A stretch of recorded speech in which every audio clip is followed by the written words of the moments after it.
온 땅에 여호와께 노래하며 그의 구원을 날마다 선포할지어다. 그의 영광을 모든 민족 중에, 그의 기이한 행적을 만민 중에 선포할지어다. 아멘. 세상 모든 민족을 구원하시기 위해서 지금도 일하시는 우리 하나님을 함께 찬양하겠습니다. 우리 함께 일어나서 찬양하시겠습니다. 세상 모든 민족이 구원을 얻기까지 쉬지 않으시는 하나님, 주의 심장 가지고 우리 이제 일어나 주 따르게 하소서. 세상 모든 육체가 주의 영광 보도록 우릴 부르시는 하나님, 주의 손과 발 되어 세상을 치유하며 주 섬기게 하소서. 물이 바다 높음 같이 여호와의 영광을 인정하는 것이 온 세상 가득하리라. 물이 바다 높음 같이, 물이 바다 높음 같이, 물이 바다 높음 같이.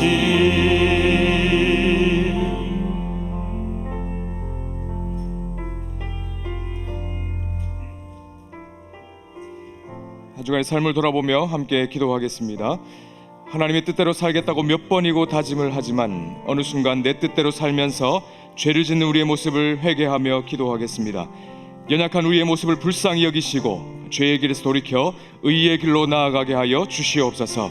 급변하는 세상 속에서 불변하는 진리의 말씀을 붙잡고 믿음으로 살게 하여 주시옵소서.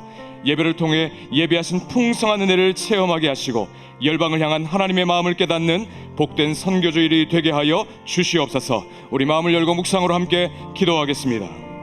준비해서 감사합니다. 하나님 앞에서 우리가 마땅히 행할 바를 알지만 죄악 가운데 머물러 있을 때 우리의 모습을 불쌍히 여겨 주시옵소서. 사나무처럼 개판할 때 성실하게 세상에 나아갈 수 있는 그런 우리의 모습이 되길 간절히 원합니다. 그냥 우리의 모습을 불쌍히 여겨 주시옵소서. 죄를 돌이켜서 의의 길로 나아갈 수 있도록 도와주시고 진리의 말씀 베풀고 나아가는 우리 모두가 되게 하시며 예배진 풍성대를 체험하게 하시고 열방을 향하는 하나님의 마음을 깨닫는 은혜의 시간을 볼 수 있도록 주께서 은혜를 허락하여 주시옵소서. 이 모든 말씀 존귀하신 예수 그리스도 이름으로 기도하옵나이다. 아멘. 전능하사 천지를 만드신 하나님 아버지를 내가 믿사오며 그 외아들 우리 주 예수 그리스도를 믿사오니 이는 성령으로 잉태하사 동정녀 마리아에게 나시고 본디오 빌라도에게 고난을 받으사 십자가에 못 박혀 죽으시고 장사한 지 사흘 만에 죽은 자 가운데서 다시 살아나시며 하늘에 오르사 전능하신 하나님 우편에 앉아 계시다가 저리로서 산자와 죽은 자를 심판하러 오시리라. 성령을 믿사오며 거룩한 공회와 성도가 서로 교통하는 것과 죄를 사하여 주시는 것과 몸이 다시 사는 것과 영원히 사는 것을 믿사옵나이다. 아멘. 온 땅에 여호와께 노래하며 그의 구원을 날마다 선포할지어다. 그의 영광을 모든 민족 중에, 그의 기이한 행적을 만민 중에 선포할지어다. 여호와는 위대하시니 극진히 찬양할 것이요 모든 신보다 경외할 것이며 예수께서 또 이르시되 너희에게 평강이 있을지어다. 아버지께서 나를 보내신 것 같이 나도 너희를 보내노라.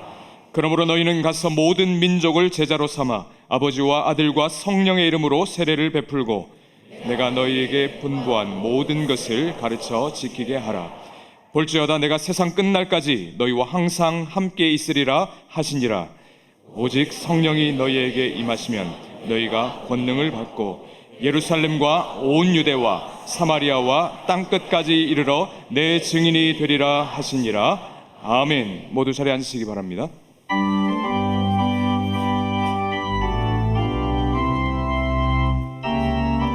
우리 힘차게 박수하며 함께 찬양하겠습니다. 온 세상 위하여 나 복음 전하리.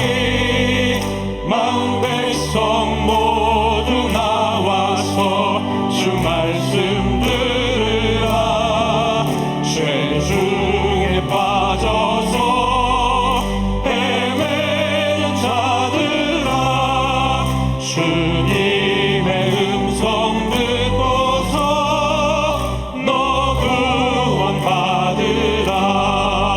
정하고 기도해 매일 증인 되리라. 세상 모든 사람 다 듣고 그 사랑 알도록 온 세상 위하여 이 복음 전하니 저 죄인 회개하고서 주 예수 믿으라. 이 세상 구하려 주 돌아가신 것 나 증거하지 않으면 그 사람 모르니. 정하고 기도해 매일 증인 되리라.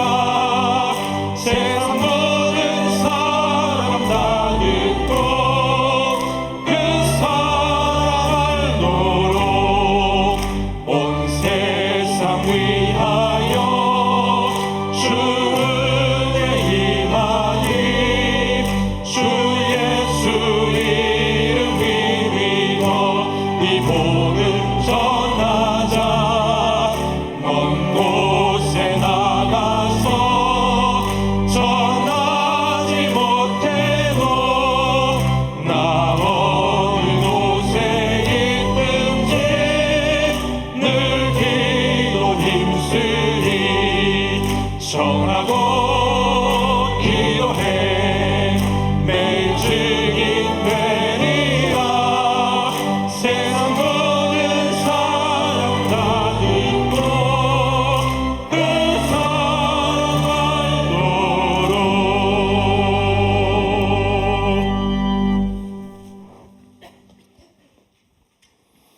사랑과 은혜가 풍성하신 하나님 아버지, 천지에 있는 모든 것이 다 주의 것임을 고백하며 경배와 찬양을 올려드립니다.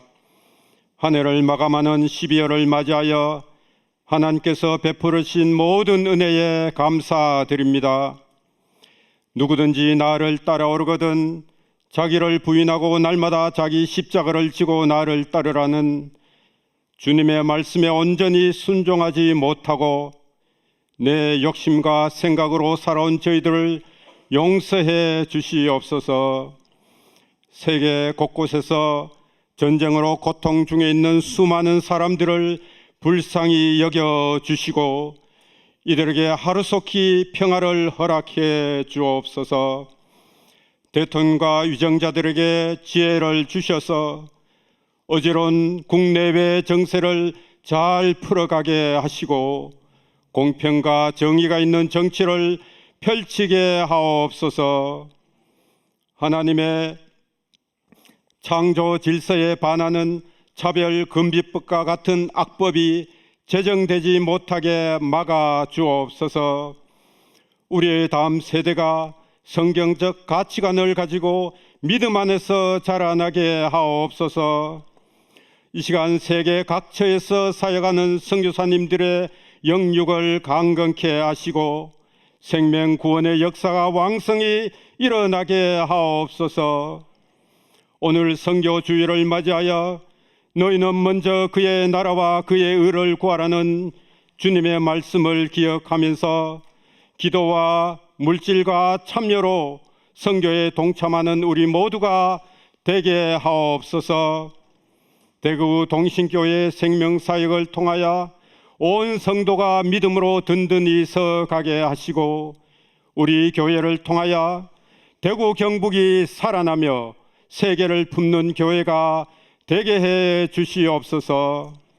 각종 질병으로 고통 중에 있는 환우들을 기억하시고 이들의 마음에 평안을 주시고 치료의 강선을 비추사 고쳐 주옵소서. 이 시간 말씀을 전하실 문대원 목사님에게 능력과 성령과 큰 확신을 주시고 우리의 심령에 치유와 결단이 있게 하옵소서. 오늘 또 성도들이 교회 곳곳에서 섬길 때 하나님이 공급하시는 힘으로 봉사하게 하시고 이 섬김을 통하여 은혜와 기쁨이 넘치게 하옵소서. 정성껏 준비한 찬양대의 찬양을 받아 주옵소서. 우리의 생명 되신 예수님 이름으로 기도합니다. 아멘.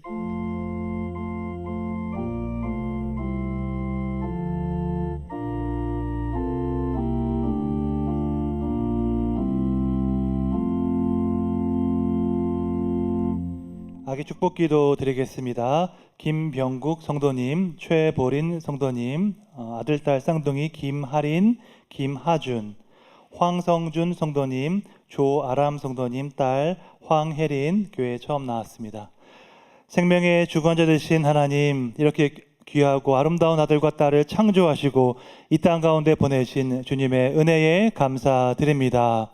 이들의 일평생이 주님의 보호하심 가운데 평안케 하시고 형통케 지켜 보호하여 주시옵소서. 광야와 같은 인생 살아갈 때에 자신의 힘과 지혜를 의지하지 않게 하시고 오직 선한 목자 되신 예수님만 의지하게 하여 주시옵소서. 주님께서 주신 은사와 달란트를 모두 다 아름답게 개발하여서 하나님의 나라와 이 나라와 민족 위에 귀하게 공헌하는 리더가 되게 하여 주시옵소서. 보내신 이의 마음을 시원케 하는 충성된 복음의 일꾼 되게 하여 주시옵소서. 감사드리고 예수님의 이름으로 기도드립니다. 아멘. 출산 장려금 드릴 때 박수로 축하해 주시기 바랍니다. 11월 1일 첫째 주 대구 동신교회 주간 뉴스입니다. 제1회 생명선교 네트워크 아프리카 권역 선교사 모임이 지난 11월 21일부터 23일까지 태국 방콕에서 개최되었습니다. 전 세계에서 활동하는 동신교회의 생명선교사들을 7개 권역으로 나누어 진행하는 첫 모임으로 탄자니아 이태석, 이국 여호수아, 세네갈 전재범, 카메룬 박준동, 케냐 발렌타인 선교사와 선교회 회장단이 참석했습니다. 2박 3일간의 모임에서는 사역지별 보고와 생명선교 철학 나눔, 말씀 집회가 있었고 선교사 자녀들을 위한 프로그램과 세례식도 함께 진행되었습니다. 참석한 선교사들은 교회의 따뜻한 격려와 돌봄에 힘입어 아프리카에서의 생명선교 사역을 계속해서 감당해 나갈 것을 다짐했습니다.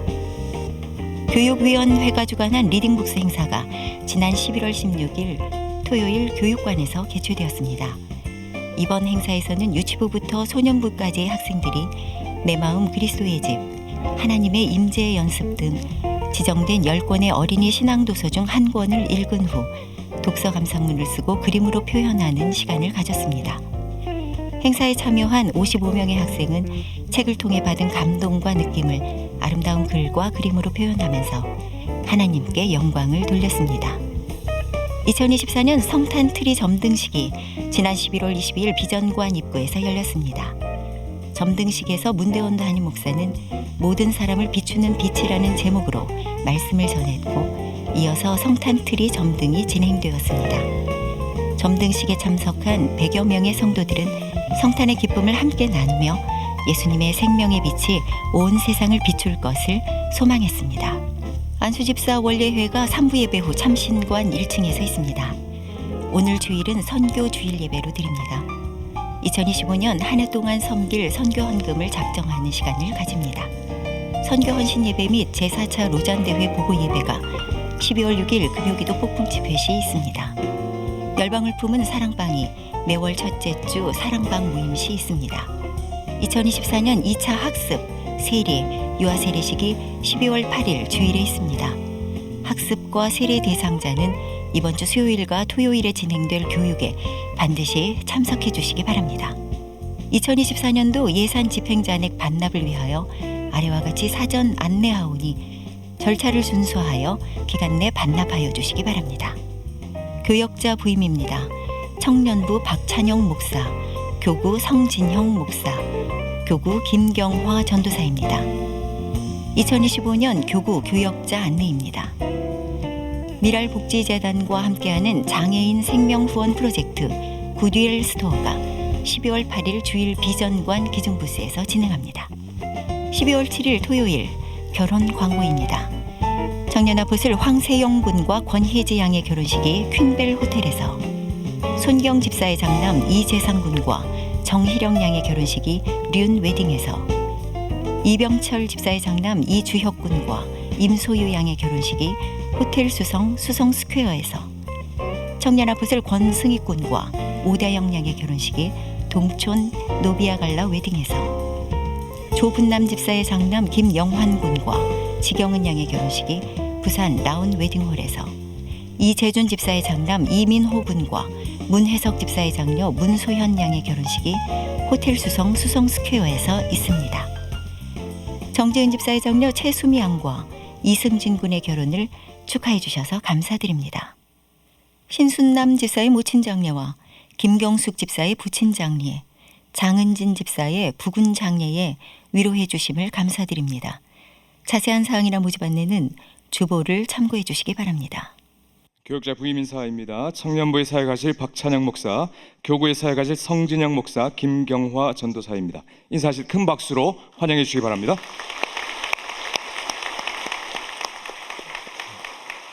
이 시간 준비하신 헌금을 하나님께 드리겠습니다.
하나님께 영광의 박수 올려드리겠습니다.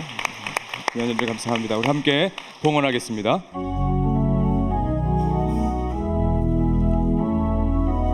우리에게 향하신 여호와의 인자하심이 크고 크도다 크시도다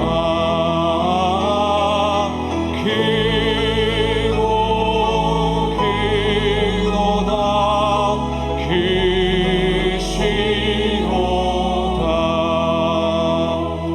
살아계신 하나님 아버지, 하나님의 전적인 은혜로 살아가는 우리에게 날마다 필요를 채워주시니 감사합니다. 거저 받은 것이니 감사하게 하시고 많은 사람들에게 흘려보내는 축복의 통로가 되게 하여 주시옵소서. 하나님 앞에 드리기를 주저하지 않게 하시고 자원하여 기쁨으로 드릴 때에 놀라운 은혜를 체험하게 하여 주시옵소서. 감사드리며 존귀하신 예수 그리스도 이름으로 기도하옵나이다. 아멘. 오늘 우리에게 주신 하나님의 말씀은 누가복음 24장 44절에서 49절까지의 말씀입니다. 신약성경 141면에 있는 누가복음 24장 44절에서 49절까지의 말씀을 찾으셔서 한 절씩 교독하겠습니다. 또 이르시되 내가 너희와 함께 있을 때에 너희에게 말한 바 곧 모세의 율법과 선지자의 글과 시편에 나를 가리켜 기록된 모든 것이 이루어져야 하리라 한 말이 이것이라 하시고, 이에 그들의 마음을 열어 성경을 깨닫게 하시고, 또 이르시되 이같이 그리스도가 고난을 받고 제3일에 죽은 자 가운데서 살아날 것과 또 그의 이름으로 죄사함을 받게 하는 회개가 예루살렘에서 시작하여 모든 족속에게 전파될 것이 기록되었으니 너희는 이 모든 일의 증인이라. 볼지어다 내가 내 아버지께서 약속하신 것을 너희에게 보내리니 너희는 위로부터 능력으로 입혀질 때까지 이 성에 머물라 하시니라. 아멘.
아멘. 하나님께 영혼의 몫을 올려드립니다.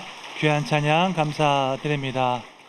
현장에서 그리고 온라인으로 우리 선교 주일 3부 예배에 오신 여러분들을 주님의 이름으로 환영합니다. 영원히 변하지 않으시는 그 하나님의 신실하심을 닮아서 우리에게 맡겨진 그 증인의 삶을 신실하게 감당하시기를 주님의 이름으로 축원합니다. 이번 주 금요일에 아이자야 61 예배팀을 초청해서 제4차 로잔 대회 보고 예배를 갖습니다. 아이자야 61이 누구인지 잘 모르시다면 내가 나이가 들었구나 생각하시면 되겠습니다. 우리나라에서 가장 유명한 예배팀이고요. 지난 11월 수능 시험 저녁에 서울 사랑의 교회에서 집회를 했는데 10,000명의 청년들이 모였다고 합니다. 사실 우리 교회 청년들도 많이 오고 대구 지역도 많이 올 것 같아서 일부러 홍보를 안 하고 있습니다. 여러분들 금요일에 조금 일찍 와주시면 감사하겠고, 제가 4차 로잔 대회의 결과에 대해서 보고를 드리겠습니다. 들어오시면서 굿윌 스토어에서 기부하는 우리 비닐봉지를 받으신 줄 알고 있는데, 다음 주에 장애인들을 돕는 굿윌 스토어에 기부할 물품들, 옷도 좋고 생활용품 우리 그 안내지에 나와 있습니다. 어떤 물품을 기부할 수 있는지, 우리 교회가 작년에 세운 기록을 깰 교회는 우리 교회밖에 없습니다. 많이 가져와 주시길 부탁드립니다. 좌우에 계신 분들과 함께 인사 나누겠습니다. 예수님만이 열방의 소망 되십니다. 인사하겠습니다.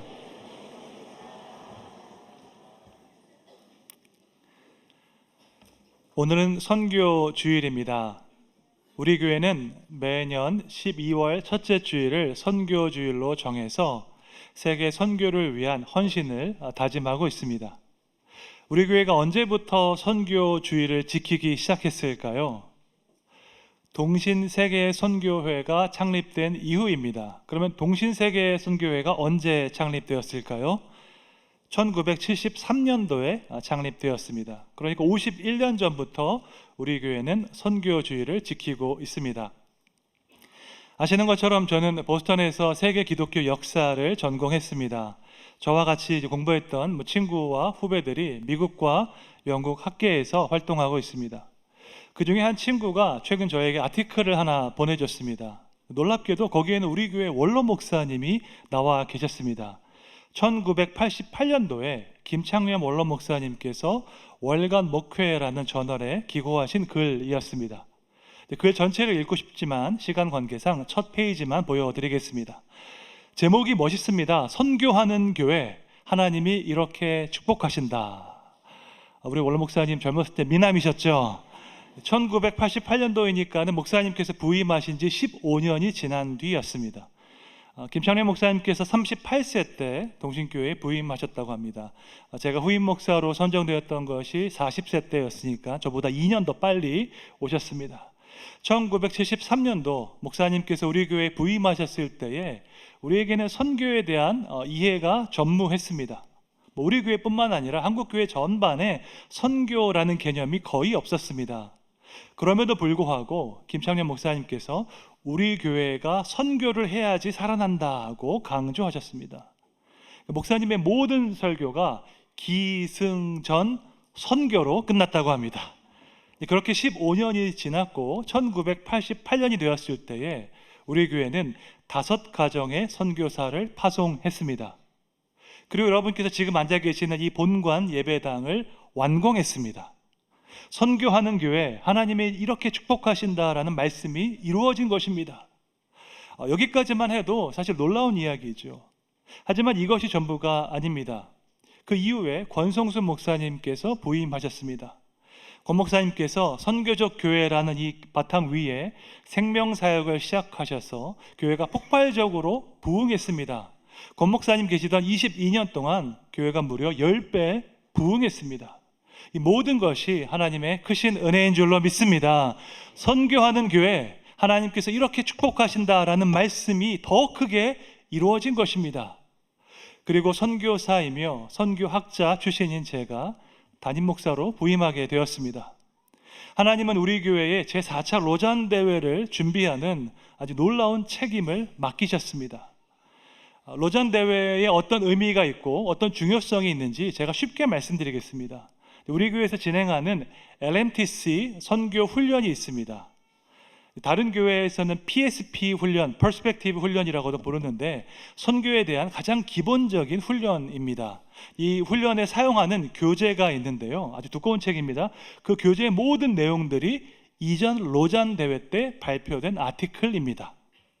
미전도 종족, 텐포리 윈도우, 하나님의 선교, 선교와 기도 등 그 모든 내용이 로잔 대회에서 발표된 내용들이었습니다. 그러니까 한국 교회에서 사용하는 선교 교재의 모든 내용은 사실 로잔 대회에서 발표되고 공유되었습니다. 이런 놀라운 일을 준비하고 섬기는 일을 하나님께서 우리에게 맡기셨습니다. 여러분의 기도와 후원으로 지난 4차 로잔 대회가 아주 은혜롭게 마칠 수 있었습니다. 그 로잔 대회의 의미와 중요성을 보고하는 예배를 이번 주 금요일에 갖겠습니다. 많이 참석해 주시기를 부탁드립니다. 오늘 본문 말씀은 예수님께서 부활하신 이후에 제자들을 만난 장면입니다. 여전히 두려워하고 있는 그들에게 예수님께서 평강이 있을지어다 라고 말씀하십니다. 그리고 나서 구약 성경이 예언했던 그 모든 말씀이 예수님의 삶을 통해서 이루어졌음을 설명하셨습니다. 누가복음 24장 44절 함께 읽겠습니다. 또 이르시되 내가 너희와 함께 있을 때에 너희에게 말한 바 곧 모세의 율법과 선지자의 글과 시편에 나를 가리켜 기록된 모든 것이 이루어져야 하리라 한 말이 이것이라 하시고, 그 율법과 선지서와 시편에 기록된 그 모든 말씀이 나를 통해서 이루어졌다고 말씀하고 계십니다. 여기서 율법과 선지서와 시편은 구약 성경 전체를 의미합니다. 이 모든 말씀이 장차 오실 메시아에 대해서 예언하고 있습니다. 그리고 그 말씀을 주님께서 다 성취하셨습니다. 예를 들어서 모세의 율법에는 이런 예언의 말씀이 있습니다. 신명기 18장 15절 함께 읽겠습니다. 내 하나님 여호와께서 너희 가운데 내 형제 중에서 너를 위하여 나와 같은 선지자 하나를 일으키시리니 너희는 그의 말을 들을지니라. 아멘. 모세가 말합니다. 너희 중에 나와 같은 선지자 하나를 일으키실 것이다 라고 말하고 있습니다. 사실 이 예언은 말도 안 되는 예언입니다. 모세는 하나님과 대면하여 본 사람이었습니다. 그 이후로 어느 누구도 하나님과 대면하여 보지 못했습니다. 또한 모세는 하나님께 직접 율법을 받은 사람이었습니다. 그 이후로 어느 누구도 하나님께 율법을 받았던 적이 없습니다. 그런데 모세가 말하기를 너희 중에 나와 같은 선지자를 일으키실 것이다 라고 예언했습니다. 이스라엘 역사에서 어느 누구도 그 모세가 예언했던 선지자가 바로 나다라고 말한 사람이 없었습니다. 감히 그렇게 말할 수 있는 용기가 있는 사람 아무도 없었습니다. 오직 예수님만이 모세보다 더 크신 선지자로 우리에게 오신 줄로 믿습니다. 히브리서 3장 3절에 보니까 그는 모세보다 더욱 영광을 받을 만한 분이다 라고 고백하고 있습니다. 예수님은 모세보다 더 큰 영광을 가지고 이 땅 가운데 오셨습니다. 모세가 시내산에서 율법을 받았다면 예수님은 산상수훈을 통해서 그 율법의 진짜 의미를 우리에게 말씀해 주셨습니다. 모세가 지팡이를 가지고 홍해를 갈랐다면 예수님은 갈릴리 바다 위를 걸어서 오셨습니다. 예수님은 모세보다 더 큰 영광과 능력을 가지고 계셨습니다. 그러니까 모세가 예언했던 그 율법이 예언했던 것을 예수님께서 성취하셨습니다. 이것이 전부가 아닙니다. 구약의 선지자들이 예언했던 모든 메시아에 대한 약속을 또한 예수님께서 성취하셨습니다. 가장 대표적으로 이사야 말씀이 있습니다.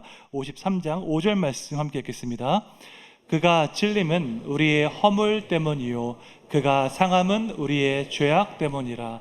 그가 징계를 받음으로 우리는 평화를 누리고 그가 채찍에 맞음으로 우리는 나음을 받았도다. 아멘. 이사야 선지자는 고난받는 종, suffering servant에 대해서 예언하고 있습니다. 하나님께서 보내신 그 메시아가 우리 죄를 위해서 고난을 받고 징계를 받을 것이다 라고 예언하고 있습니다. 예수님께서 이 모든 예언을 하나도 빠짐없이 성취하셨습니다. 메시아에 대한 모든 예언을 성취하기 위해서 예수님은 십자가에서 그 모진 고난과 수치를 당하셨습니다. 마태복음에서 선포하는 것처럼 예수님은 율법과 선지자를 폐하기 위해서 오신 것이 아니라 완전하게 하기 위해서 이 땅에 오셨습니다. 하나님께서 주셨던 모든 예언과 약속을 성취하는 것이 예수님의 삶의 목적이었습니다. 여러분, 회사나 기업에 보면 사명 선언문, 미션 스테이트먼트가 있습니다. 여러분 인생에 사명 선언문이 있으십니까? 예수님의 인생에 사명 선언문이 있다면 어떤 것이었을까요? 저는 요한복음 말씀에서 그것을 발견할 수 있다고 생각합니다. 6장 38절 말씀 함께 읽겠습니다. 내가 하늘에서 내려온 것은 내 뜻을 행하려 함이 아니요 나를 보내신 이의 뜻을 행하려 함이니라. 아멘. 예수님은 그분을 보내신 하나님의 뜻을 행하기 위해서 이 땅에서 사셨습니다. 하나님께서 주셨던 그 모든 예언과 약속을 성취하는 것이 예수님 인생의 목적이었습니다. 다시 말해서 예수님의 사역을 통해서 약속을 이루시는 그 하나님의 신실하심을 나타내고자 했던 것입니다. 저는 가끔 이런 생각을 하는 경우가 있습니다. 예수님께서 이 땅에 계실 때 무엇을 좋아하셨을까? 예수님은 좋아하는 음식이 있으셨을까? 예수님은 뭐 할 때 즐거워하셨을까라는 질문을 할 때가 있습니다. 지난주에 부부 행복 컨퍼런스가 있었습니다. 저와 아내가 토크 콘서트에 초청돼서 함께 진행을 했는데 여러 가지 질문을 받았습니다. 그 질문 중에 저의 취미가 무엇인지에 대한 질문이 있었습니다. 가벼운 질문이었는데 그 질문을 받고 제가 한동안 생각을 했습니다. 사실 제가 취미 활동을 할 그 시간이 없습니다. 물리적으로 시간이 없다 보니까 제가 하고 싶다, 이런 거 취미 생활 하고 싶다라는 생각 자체를 하지 않습니다. 그런데 곰곰이 생각해 보니까 제가 야구 보는 것을 좋아했습니다. 야구장에 가서 야구 보는 걸 좋아합니다. 하지만 사역하는 동안에는 도저히 시간이 나지 않으니까 못 가고 지난 여름에 미국에 갔을 때 메이저리그 야구 한 게임을 보았습니다. 그것이 저의 유일한 취미 생활이었습니다. 오늘 설교를 준비하면서 예수님께 질문하고 싶었습니다. 예수님, 이 땅에 계실 때 취미가 뭐셨나요? 예수님은 개인적으로 뭐 할 때 기분이 좋으신가요? 라고 질문하고 싶었습니다. 그런데 아무리 생각해도 주님께서 어떤 답을 주실지 잘 그려지지 않았습니다. 예수님은 이 땅에서 본인이 하고 싶은 일 하기 위해 오신 것이 아니라 하나님의 약속을 성취하기 위해서 100% 집중하셨기 때문입니다. 자기 백성을 잊지 않으시고 돌아보신다는 그 하나님의 약속을 이루기 위해서 예수님은 그분의 모든 것을 다 드린 줄로 믿습니다. 예수님과 함께 3년 동안 동고동락했던 제자들이 그 모습을 보았습니다. 율법과 선지서의 모든 약속을 이루어 가시는 그 예수님의 삶을 바로 옆에서 보았습니다. 그 하나님의 약속과 예수님의 사역이 하나가 되는 모습을 지켜본 것입니다. 우리 교회가 그토록 강조하는 인테그리티가 무엇인지 예수님께서 직접 보여주셨습니다. 영국의 복음주의 작가 레오나르드 레이븐힐은 이렇게 말했습니다. 나는 내 믿음을 믿지 않는다. 나의 믿음은 신실하신 하나님께 있다라고 고백했습니다. 영어로 보면은 wordplay거든요. I have no faith in my faith. My faith is in the faithful God 이라고 이야기합니다. 우리가 나의 믿음을 믿는 게 아닙니다. 주님을 향한 나의 믿음은 절대 흔들리지 않을 거야. 이런 식으로 우리가 생각하지 않습니다. 우리는 신실하신 하나님을 믿습니다. 약속을 지키시는 하나님, 언제나 동일하신 하나님, 절대로 그 마음을 변하지 않으시는 그 하나님을 우리가 믿습니다. 우리가 하나님과의 약속을 저버릴지언정 하나님은 결코 우리와의 약속을 저버리지 않으시는 줄로 믿습니다. 율법과 선지자의 그 모든 약속을 이루기 위해서 예수님께서 오셨습니다. 예수님의 모든 삶과 사역은 하나님의 신실하심을 잘 나타내고 있는 것입니다. 그렇게 신실하신 하나님께서 그분의 백성이 된 우리에게 신실하게 살라고 말씀하십니다. 하나님과 동일한 신실한 마음으로 그리스도의 부활을 증거하는 증인의 삶을 살라고 말씀하십니다. 이것이 바로 오늘 본문에서 우리에게 주신 선교적 사명입니다. 우리가 흔히 알고 있는 대위임령, Great Commission은 마태복음 28장에 기록되어 있습니다. 그런데 마태복음뿐만 아니라 누가복음과 요한복음에도 대위임령이 있습니다. 부활하신 예수님께서 제자들에게 선교적인 사명을 주셨습니다. 모든 족속에게 가서 주님께서 완성하신 구원의 메시지를 선포하라고 하셨습니다. 오늘 본문 47절, 48절에 나와 있습니다. 함께 읽겠습니다. 또 그의 이름으로 죄 사함을 받게 하는 회개가 예루살렘에서 시작하여 모든 족속에게 전파될 것이 기록되었으니 너희는 이 모든 일의 증인이라. 아멘. 죄 사함을 받게 하는 회개를 모든 족속에게 전파하라고 말씀하십니다. 이 일을 위해서 우리를 증인으로 부르셨다고 말씀하고 있습니다. 이 말씀은 선교의 본질을 이해하는데 아주 중요합니다. 우리가 선교지에 가서 선포해야 하는 그 메시지는 죄 용서를 받게 하는 회개의 메시지입니다. 여러분, 회개가 무엇일까요? 회개는 죄의 길에서 돌이켜서 하나님께로 향해 나오는 것입니다.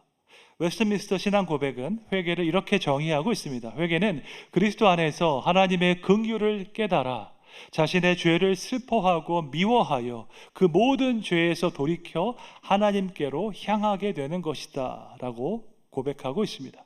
그러므로 선교의 핵심은 모든 죄에서 돌이켜서 하나님으로 향하게 하는 것입니다. 우리가 전해야 하는 그 메시지는 회개의 메시지이고 그 핵심은 방향 전환에 있는 것입니다. 선교의 목표는 현지인들이 인간답게 살도록 만드는 것이 아닙니다. 선교의 목표는 소망 없는 죄인이 하나님의 긍휼을 깨달아 주님께로 돌이키는 것에 있습니다.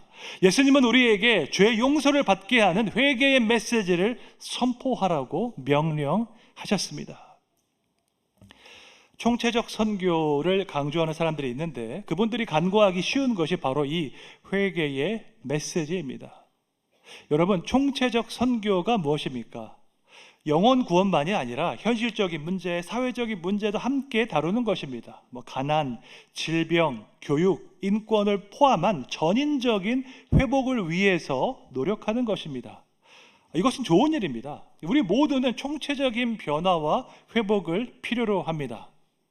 여러분, 우리가 기도할 때 영적인 문제만 가지고 기도하지 않고 현실적인 문제를 가지고 기도합니다. 마찬가지로 총체적인 변화, 총체적인 선교는 좋은 것입니다. 그런데 사회적인 문제, 현실적인 문제를 강조하다 보면 회개의 메시지가 약화될 수도 있습니다. 당장 눈앞에 보이는 가난, 질병, 인권 문제에 집중하다 보면 죄의 길에서 돌이켜 하나님께로 나오는 것, 그 회개의 메시지가 약화될 수 있습니다. 왜냐하면 이러한 영적인 변화를 위해서는 엄청난 시간과 에너지가 필요하기 때문입니다. 선교지에서 식량을 나누어주고 질병을 고쳐주는 것은 그렇게 어려운 일이 아닙니다. 모두가 다 좋아하는 일입니다. 정말로 어려운 것은 죄인이 자기 죄를 깨닫고 주님께로 돌아오는 것입니다. 이 영적인 변화가 진정한 변화인데 이를 위해서는 엄청난 기도와 인내가 필요합니다. 1974년에 발표된 로잔 언약이 총체적 선교를 강조했다고 흔히 말합니다.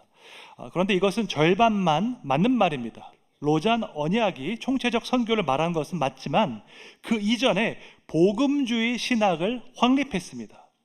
여러분, 복음주의 신학의 핵심이 무엇입니까? 세 가지가 있는데, 첫째로 성경의 절대적 권위를 강조하는 것이고, 둘째로 예수 그리스도의 유일성을 강조하는 것이고, 셋째로 가장 중요하게 회개의 필요성을 강조하는 것입니다.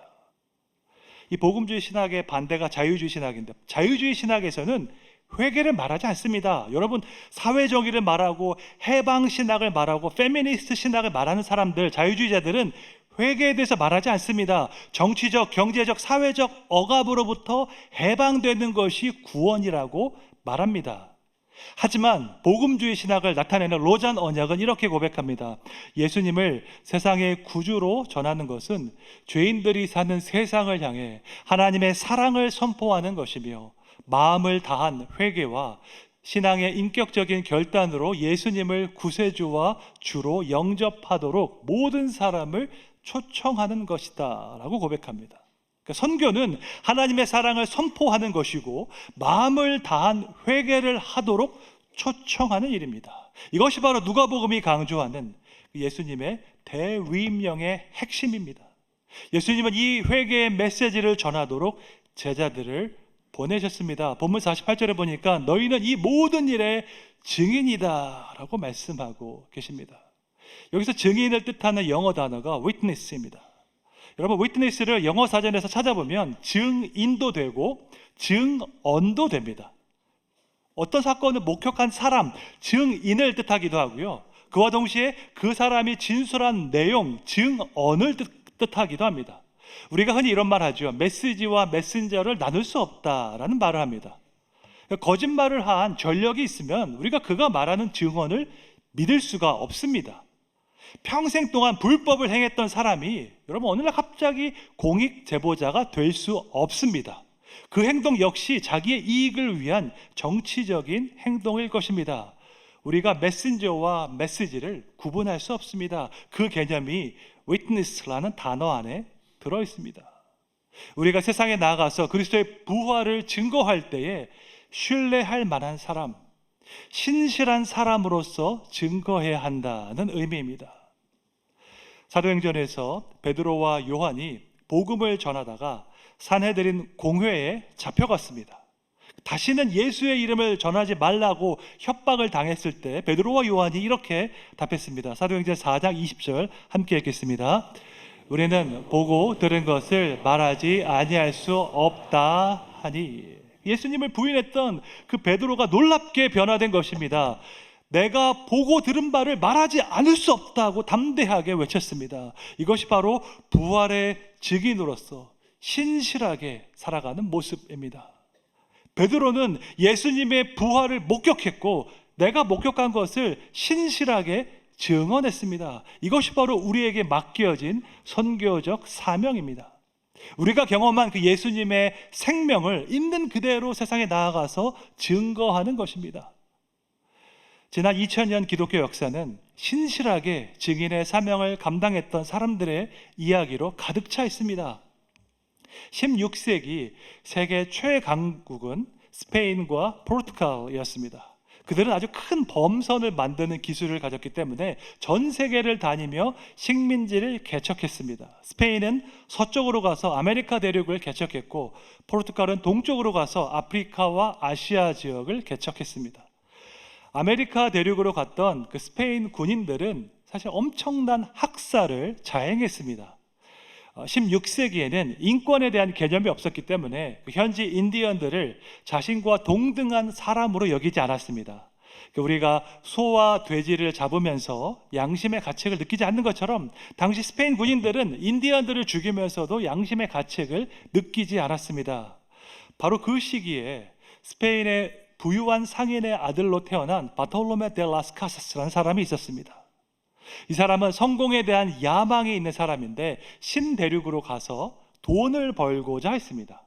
당시 스페인에는 엔코미엔다라는 시스템이 있었는데 신대륙에 정착하는 사람에게 원주민 노예들을 합법적으로 사용할 수 있는 권한을 주었습니다. 라스카사스는 그 제도를 활용해서 무역을 해서 큰 돈을 벌고자 했습니다. 그런데 1511년 8월 15일 그는 어떤 한 선교사의 설교를 통해서 자신의 죄를 깨닫게 됩니다. 안토니오라는 선교사가 아메리카 인디언들을 학대하고 노예로 삼는 것은 죄라고 설교했습니다. 그 설교를 통해서 성령께서 라스카사스의 마음 가운데 역사하셨습니다. 자신의 죄를 깨달은 그는 그 죄의 길에서 돌이켜 하나님을 향해 나아왔습니다. 아, 내가 인디언들을 짐승처럼 학대했구나 하는 것을 깨닫고 그들을 향한 하나님의 사랑을 전하며 살기로 결단했습니다. 그렇게 그는 인디언들을 위한 선교사로 헌신했습니다. 이 사람이 아주 똑똑한 사람이었거든요. 스페인 국왕을 찾아가서 신대륙에서 자행되는 끔찍한 만행을 보고했습니다. 또한 교황청으로 찾아가서 교황에게도 이러한 보고를 했습니다. 인디언들의 인권을 보호해야 한다는 것을 신학적으로 정치학적으로 쓰는 변증하는 논문을 작성했습니다. 그 결과 1537년 교황 파울로 3세는 아메리카 인디언들도 하나님을 믿을 수 있는 이성적인 존재라고 선언했습니다. 그리고 마침내 1542년 스페인 국왕이 신법을 반포하게 되었습니다. 이 법을 통해서 원주민 노예를 합법화했던 그 엔코미엔다 시스템을 철폐하게 된 것입니다. 여러분, 이것이 바로 오늘날 국제법의 시초가 되었습니다. 국제관계에서 한 나라가 다른 나라의 주권을 침탈하면 안 된다라는 개념이지요. 지금 우리에게 너무나 당연한 이야기이지만 16세기에는 어느 누구도 그런 생각을 한 적이 없습니다. 역사상 최초로 국제법 개념을 제안했던 사람이 바로 라스카사스라는 선교사였습니다. 그 결과 오늘날까지 라틴 아메리카에서는 그를 가리켜 인디언들의 눈물을 닦아준 사람이라고 부르고 있습니다. 라스카사스는 그리스도의 사랑을 전했던, 신실하게 증거했던 선교사였습니다. 지금도 그와 동일한 마음으로 세계 곳곳에서 복음을 전하고 계신 선교사님들이 계십니다. 우리 교회는 그런 선교사님들을 파송하고 기도하고 후원하는 선교적인 교회입니다. 여러분의 기도와 후원을 통해서 우리 교회 생명 선교가 가능한 것을 기억하면서 다가오는 새해에도 하나님께서 맡기신 선교적 사명에 기쁨으로 동참하시기를 주님의 이름으로 축원합니다. 신실한이라는 뜻을 가진 영어 단어 faithful에는 또 다른 의미가 있습니다. 그것은 한결같다, 동일하다라는 뜻입니다. 그러니까 신실한 사람은 한결같은 사람, 언제나 동일한 사람을 의미합니다. 여러분 혹시 한결같은 사람을 알고 계십니까? 상황과 상관없이, 시간과 상관없이 변하지 않고 한결같은 사람을 보면 신뢰가 갑니다. 그런 사람 보면 마음에 안정감이 있습니다. 그런가 하면 불안정한 사람이 있죠. 업앤다운이 아주 심한 경우가 있습니다. 좋을 때는 끝없이 좋지만 한번 다운되면 깊이 추락하는 사람도 있습니다. 그런 사람은 신실하지 못한 사람입니다. 야구로 예를 들어보겠습니다. 야구에서 타율이 3할이면 아주 훌륭한 타자입니다. 산술적으로 계산하면 그렇게 어려워 보이지 않습니다. 3타수 1안타를 치면 3할이 되거든요. 그러니까 3번 중에 한 번만 안타를 치면 됩니다. 한 경기에 나와서 3타수 1안타 치는 것은 어려워 보이지 않을 수 있습니다. 어쩌다가 운이 좋으면 3타수 2안타도 치고 4타수 2안타를 칠 수도 있습니다. 정말로 어려운 것은 1년 내내 3타수 1안타를 유지하는 것입니다. 한두 경기가 아니라 144경기 내내 3타수 1안타를 유지하는 것은 어려운 일입니다. 그것보다 훨씬 더 어려운 것은 자신의 커리어 내내 10년 이상 3타수 1안타를 유지하는 일이 어렵습니다. 그래서 야구 격언 중에 이런 말이 있습니다. 운 좋은 날은 있어도 운 좋은 커리어는 없다라는 격언이 있습니다. 그러니까 럭키 데이는 있어도 럭키 커리어라는 것은 없습니다. 한결같이 꾸준히 잘하는 것 아주 어려운 일입니다. 여러분, 우리가 어쩌다 한번 운동하는 것은 어렵지 않죠. 하지만 꾸준하게 운동하는 것은 어려운 일입니다. 어쩌다가 한번 기도하는 것도 어렵지 않습니다. 하지만 꾸준하게 기도하는 것은 정말 어려운 일입니다. 진정한 의미에서 성공적인 사람은 남들이 어쩌다가 한번 하는 그 일을 꾸준하게 할 수 있는 사람입니다. 그 일을 해낸 사람이 성공적인 사람이고 바로 그는 신실한 사람입니다. 성경이 증거하는 가장 한결같은 분이 있습니다. 그분은 바로 예수 그리스도이십니다. 히브리서 13장 8절 말씀 함께 읽겠습니다. 예수 그리스도는 어제나 오늘이나 영원토록 동일하시니라. 아멘. 우리 예수님은 어제나 오늘이나 영원토록 동일하신 줄로 믿습니다. 이 말씀처럼 우리 마음 가운데 소망이 되는 말씀이 없습니다. 왜냐하면 우리를 향한 주님의 사랑은 영원히 변함없기 때문입니다. 언제는 또 우리를 사랑하다가 또 갑자기 그 사랑이 끝나지 않기 때문입니다. 여러분, 그리스 로마 신화에 나오는 신들은 변덕이 심합니다. 어떨 때는 사랑이 많다가 또 어떨 때는 난폭하게 변합니다. 왜냐하면 이것은 신의 모습이 아니라 인간의 모습을 투영한 것이기 때문입니다. 우리는 한결같이 못할 때가 있습니다. 솔직히 말해서 우리에게는 감정의 기복이 있습니다. 열정의 기복도 있고 헌신의 기복도 있습니다. 그래서 우리 스스로의 힘으로는 신실함을 유지하는 것이 어려운 일입니다. 우리 마음이 뜨거우면 신실하게 살아갈 수 있는데 또 우리 마음이 식으면 맡겨진 사명을 감당할 수 없습니다. 이것을 아시는 주님께서 우리에게 이렇게 약속하십니다. 본문 49절 함께 읽겠습니다. 볼지어다 내가 내 아버지께서 약속하신 것을 너희에게 보내리니 너희는 위로부터 능력으로 입혀질 때까지 이 성에 머물라 하시니라. 아멘. 아버지께서 약속하신 것을 보내주시겠다고 하십니다. 여러분, 그것이 무엇일까요? 바로 보혜사 성령님이십니다. 우리가 진리 안에 거할 수 있도록 성령님을 보내주십니다. 환난 가운데서도 소망을 잃지 않도록 성령님을 보내주십니다. 우리가 신실한 증인으로 살아갈 수 있도록 성령님을 보내주십니다.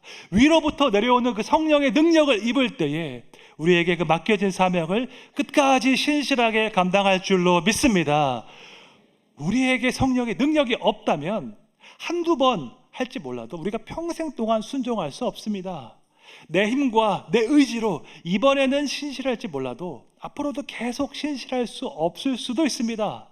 한결같이 꾸준한 것이 신실한 증인의 모습인데 이것은 우리의 힘으로는 불가능한 일입니다. 위로부터 내려오는 성령의 능력을 입을 때 가능한 줄로 믿습니다. 아시는 것처럼 저는 아프리카 부룬디에서 6년 동안 선교사로 사역했습니다.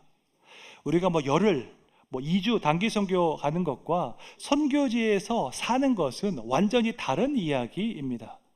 선교지에서 현지인들과 관계를 맺고 복음을 전하고 그들과 함께 사역하기 위해서는 정말 엄청난 인내심이 필요합니다.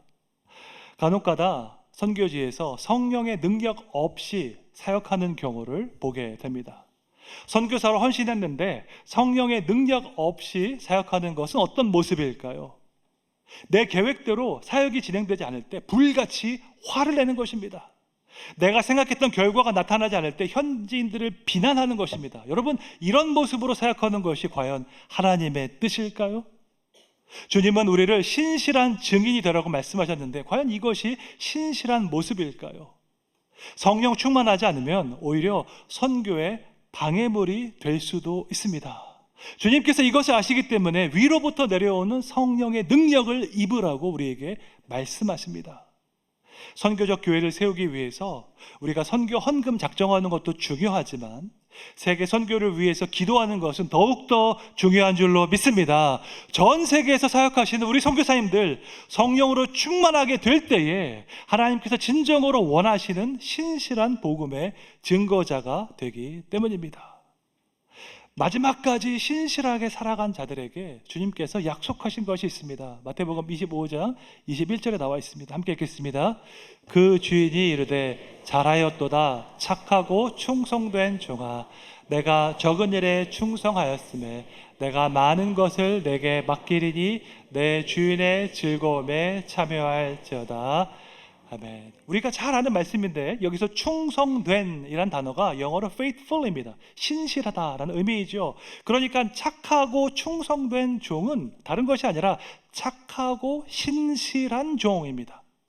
하나님께서 맡기신 선교 사명에 신실한 사람, 끝까지 신실한 사람을 하나님께서 기뻐하시고 그에게 큰 칭찬과 상급을 주십니다.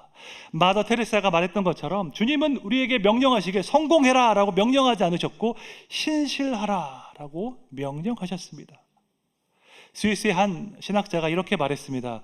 불은 타오름에 의해 존재하고 교회는 선교에 의해 존재한다 라고 이야기했습니다. 교회는 선교에 의해서 선교를 위해서 존재합니다. 우리 원로 목사님께서 말씀하신 것처럼 선교하는 교회는 놀라운 축복을 받습니다. 우리 교회의 지난 역사가 이것을 생생하게 증거하고 있습니다. 아무도 선교를 말하지 않을 때 앞장서서 선교에 헌신했던 우리 교회를 하나님께서 귀하게 사용하신 줄로 믿습니다. 선교에 임할 때 가장 중요한 자세가 신실함입니다.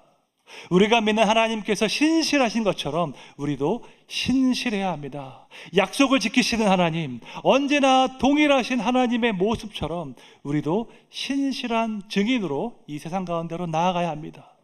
이를 위해서는 하늘로부터 내려오는 성령의 능력이 필요합니다. 우리의 힘과 능력으로는 이 선교적 사명을 감당할 수 없음을 고백하며 성령 충만을 받아서 끝까지 신실하게 순종해야 할 줄로 믿습니다.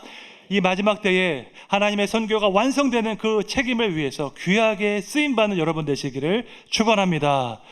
대구동신교회가 하나님의 마음에 합한 교회가 되어서 마지막까지 신실하게 생명사역과 세계 선교를 위해 헌신하기를 주님의 이름으로 축원합니다. 이 시간 세계 선교회가 준비한 선교 영상을 함께 보겠습니다. 수도 마닐라에서 차로 1시간 거리에 따이따이라는 마을이 있습니다.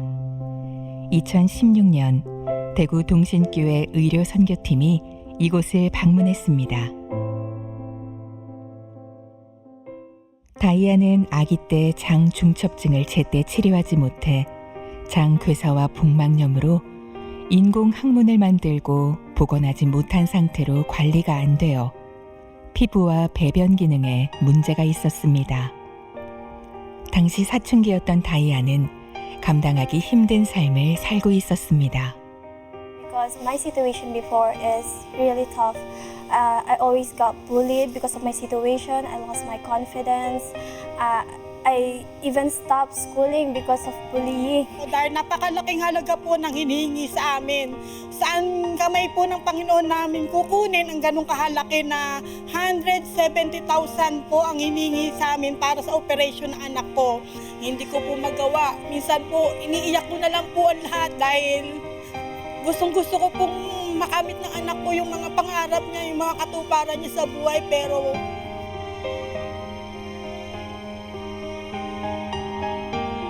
안타까운 소식을 듣게 된 동신교회 성도님들은 함께 마음을 모아 기도하고 후원했습니다. 마침내 다이아는 큰 병원에서 수술을 받게 되었습니다. Well, after the surgery, it changed my life big time. It gave me a second chance to fulfill my dreams.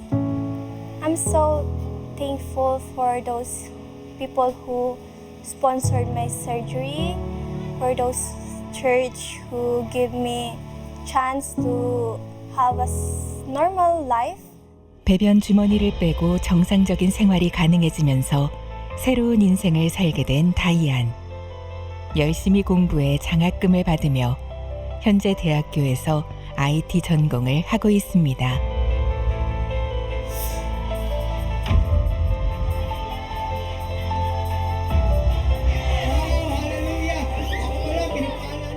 tuloy-tuloy po ng pagtuturo po sa church hanggang po dumating sila Ma'am God, sina Pastor Alvin. 주일 아침 교회로 모이는 마을 주민들과 아이들. 열악한 환경에서도 뜨겁게 하나님을 찬양합니다. An illegal use this area, but because we established here church inside this area, not totally changes. It's only step-by-step changes because Dayan is one of our live testimony. 낮은 곳을 찾아가신 예수님의 발자취를 따라 이곳을 찾아온 동신의 성도들. 우리가 뿌린 복음의 씨앗은 성령의 역사를 따라 아름답고 풍성한 열매를 맺었습니다. From now on, I want to live to spread the love of God like all of you. I will keep going life-giving mission as well. Thank you. 우리의 헌신과 섬김은 모든 열방과 족속에게 복음을 전하고 영혼을 살리는 하나님의 역사가 되고 있습니다. 온 땅이 그리스도를 예배하는 그날까지 우리의 선교 이야기는 멈추지 않을 것입니다.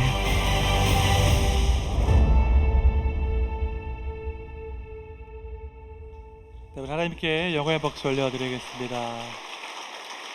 여러분의 기도와 헌신을 통해서 많은 영혼들의 인생이 변화되었습니다. 저희가 시간이 없어서 한 소녀의 이야기를 전했지만 여러분의 기도와 헌신이 이 모든 생명 선교를 가능하게 했습니다. 이 시간에는 주보 사이에 있는 작정서를 꺼내셔서 함께 작정하는 시간을 갖겠습니다.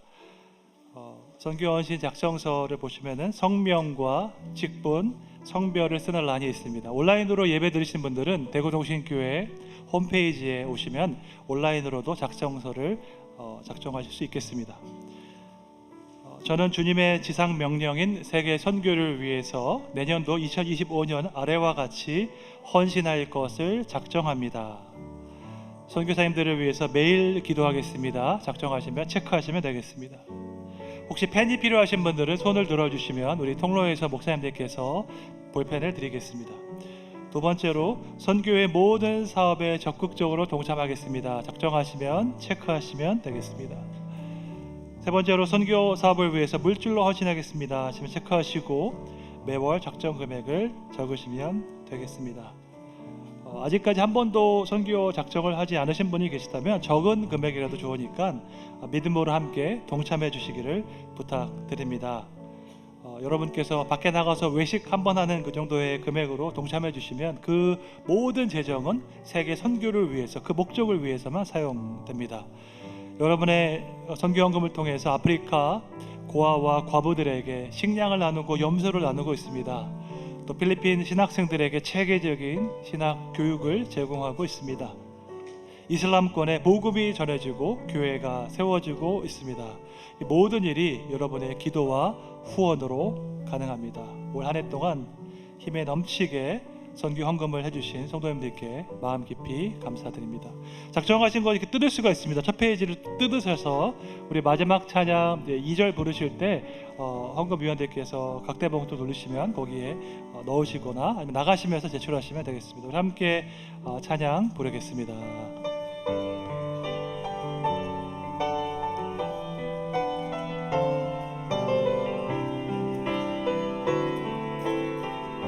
내는 주의 영광을, 내는 주의 영광을 보내. 우리 가운데 계신 주님,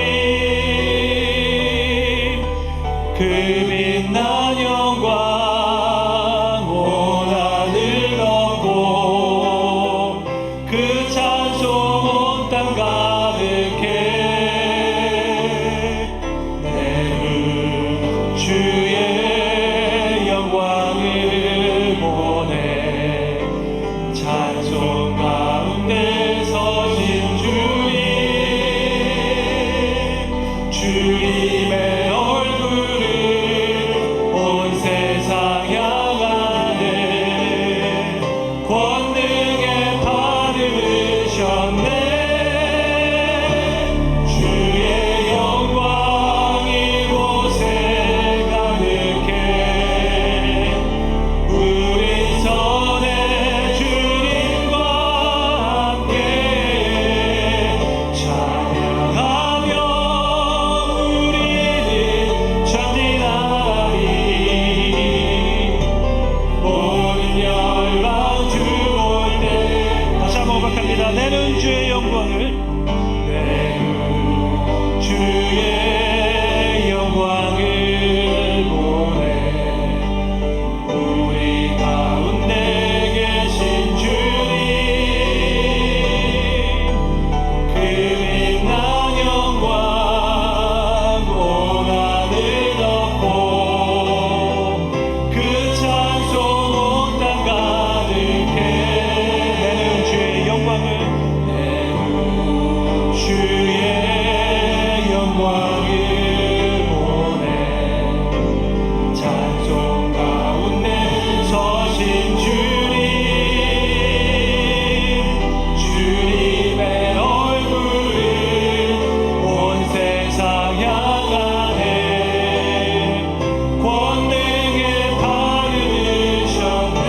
함께 두 손 들고 찬양하겠습니다. 주의 영광 이곳에 가득해. 우리 선의 주님과 함께 찬양하며 우리는 전진하리. 모든 열방 주 볼 때까지. 세계 모든 민족을 사랑하시는 하나님, 그리스도의 생명의 복음을 전하는 영광스러운 사명을 위해 우리를 불러주시니 감사드립니다. 약속하신 메시아를 이 땅에 보내시어 그 모든 예언을 성취하신 주님의 신실하심에 감사드립니다. 그 주님의 신실하신 모습을 본받아 우리 또한 신실한 마음으로 복음의 증인이 되게 하여 주시옵소서. 우리의 힘과 의지로는 이 사명 감당할 수 없사오니 하늘로부터 성령의 능력을 충만히 부어 주시옵소서. 이 마지막 때에 하나님의 선교가 완성되는 목적을 위해 우리를 부르셨으니 한결같은 마음, 신실한 마음으로 이 사명을 위해 헌신하게 해 주시옵소서. 지난 51년 동안 세계 선교를 위해서 우리 교회를 귀하게 사용하시니 감사드립니다.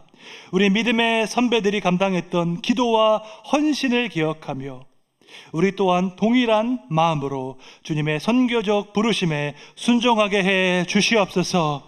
세계 선교를 위해서 기도를 작정하고 후원을 작정한 모든 성도들을 축복하여 주시옵소서.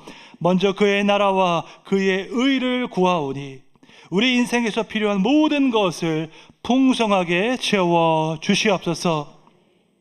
육체의 질병으로 기도하는 성도들을 기억하여 주시고 하나님의 놀라운 치유의 역사를 나타내 주시옵소서. 진학과 취업, 결혼과 자녀를 위해서 기도하는 가정을 기억하여 주시고 길이 없는 곳에 새로운 길을 만드시는 하나님의 신실하심을 나타내 주시옵소서. 한 번뿐인 인생 속히 지나가는 것을 잘 알고 있습니다. 눈에 보이는 것을 의지하지 않게 하여 주시고 오직 살아계신 하나님만 의지하는 인생 되게 하여 주시옵소서. 열방의 유일한 소망 되시는 예수님의 이름으로 기도드립니다. 아멘. 주 예수 그리스도의 은혜와 하나님 아버지의 무한하신 사랑과 성령님의 감화, 감동, 위로, 교통, 영적인 잠을 깨우시는 역사가 언제나 우리와 함께 하시며 신실하게 약속을 지키시는 그 하나님의 모습을 본받아 신실한 복음의 증인이 되기로 다짐하는 동신교회 모든 성도들 위해, 전 세계에서 복음을 전하시는 선교사님들 위해 이제부터 영원까지 함께 있을지어다. 아멘.